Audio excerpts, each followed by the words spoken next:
Hi, today we're talking to Associate Professor Michael Nagel from the University of the Sunshine Coast. Now, Mike has just co-authored a book titled Becoming Autistic: How Technology is Altering the Minds of the Next Generation. So, Michael, can you just have a chat to me about what some of the challenges are linked to screens that you've been looking at for over a decade? Sure. Thank you for having me. For more than 10 years now, I've kind of been alerting parents and teachers alike that these devices that we take for granted and that we often don't think about might be having a deleterious impact on the developing brain. Because whether your listeners know it or not, it's just important to recognize that our brains don't fully mature till we're in the third decade of life.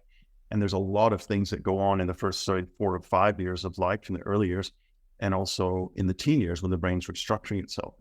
And so the question is, we know that neurodevelopment is a product of nature and nurture. So the nurturing part of it is like, what are kids absorbing from the environment? What impact might that be having on their developing brains? Now, 10 or 15 years ago, when I first started going down this path and looking at the literature and research and embarking on my own research, it was very difficult to say anything other than there's a lot of correlational studies, because we can't take a group of kids and create an experimental design to see how much screen use we can inundate them with and before it hurts them. We'd never get ethical clearance for it. So the reality is that we started to see, prior to the turn of the century, on most psychometric measures, most measures of well-being, young people were doing very well in their measures of self-esteem, happiness, and life satisfaction. From about 2000 onwards, that started to decline, and precipitously from about 2007, which coincidentally is when the first smartphones really became available en masse.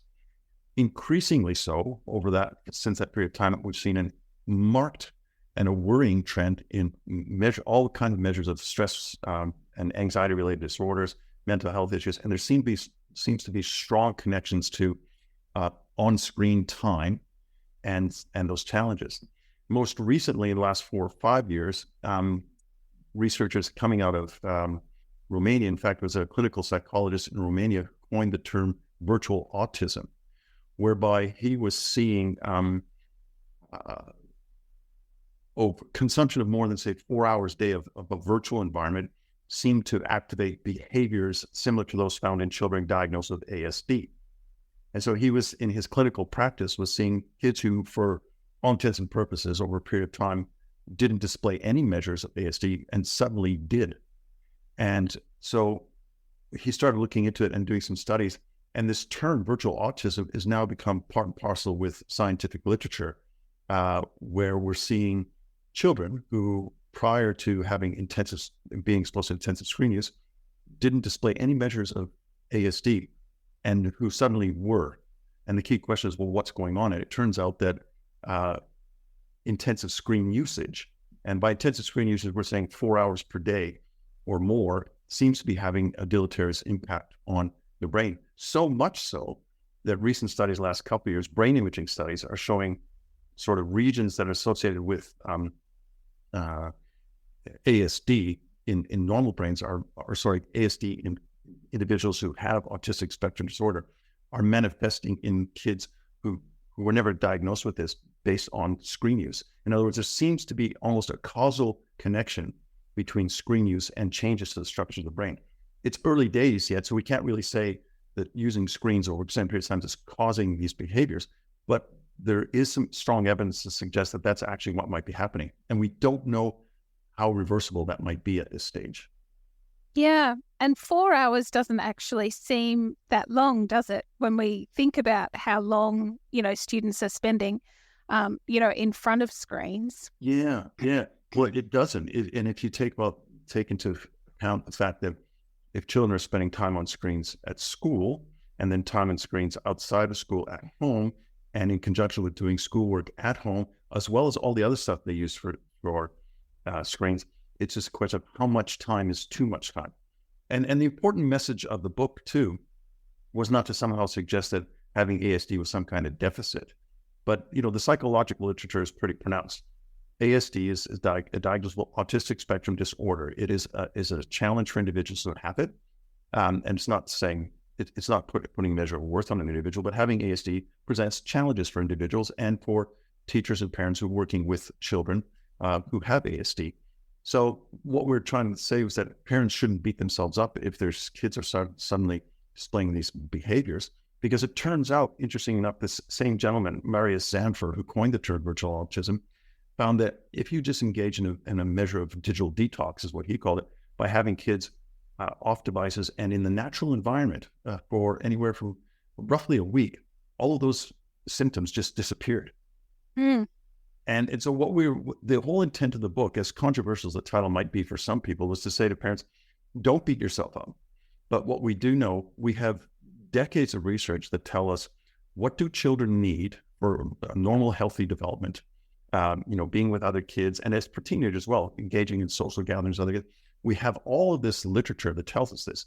So it's about shifting the balance. If your son or daughter is spending too much time in a virtual world, you have to shift that balance so they're spending more time in the real world. And that was the fundamental message of the book. Fantastic, Mike. I guess when we're also talking about, screen time and those types of things, do you have an opinion about screen time in schools and, teachers then asking students to, be on screens to do homework and that sort of stuff? Part of the difficulty with screen time on schools is actually what are the students doing on those screens during screen time. So it's very hard to manage. So most of the evidence that I've seen, and again, this might come across as very controversial, is that there doesn't seem to be any real substantive evidence saying that kids need to be on screens in primary school whatsoever, and that in high school, it probably is only to do research activities. In other words, there isn't a lot of evidence to suggest that being on screens actually contributes to any substantive academic outcomes. In fact, the OECD, the same organization that does the PISA worldwide studies every 2 to 3 years looking at scientific math and English aptitude with 15-year-olds, published a report in 2015 that anyone can go on the OECD and get it. I think it's called School Technology or Computers in Schools, where the director of the OECD in 2015 said, for all intents and purposes, technology was not a very good mechanism for advancing educational outcomes and questioned its efficacy. Now, that's the educational side.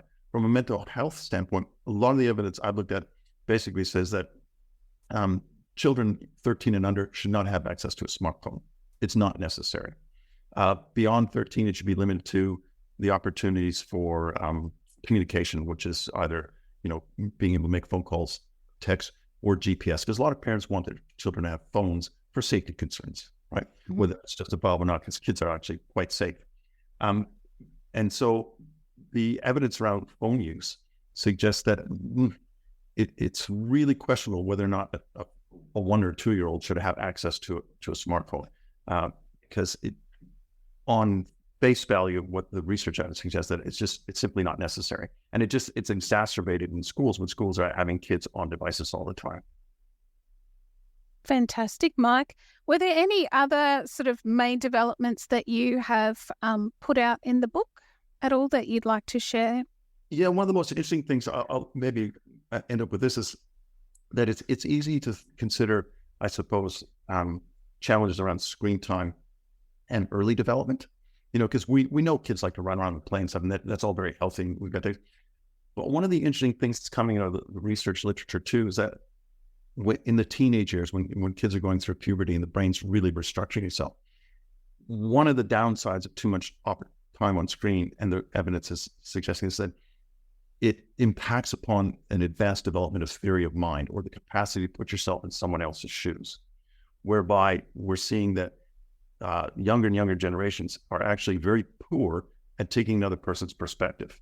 Now, we theorize in the book that what that has led is actually, it's one of the reasons why we have such difficulty in coming to shared understanding of ideas, particularly with the younger generation, and cancel culture.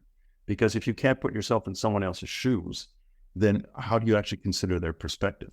And Dr. Rachel Sharman, my co-author in the book, was actually telling me the other day, because we're looking at doing a second volume, some really interesting research that's come out of the US, where talking to 16 and 17-year-old kids and giving them sort of moral dilemmas of have done a history, and they literally can't think about how someone else might feel. Like they literally can't do it, even when giving cues and responses, and so that is a real worrying trend. If it is indeed the reality that screens are actually impairing or impacting upon our capacity to take in someone else's perspective, that doesn't bode well for society when we really need to get along with one another. Definitely. Oh, there's some great topics there that you brought up, Mike. Thanks very much for taking the time out to discuss it with me today. It was great. My pleasure. Thank you for having me, Natalie. Thank you, Michael. Bye. Bye.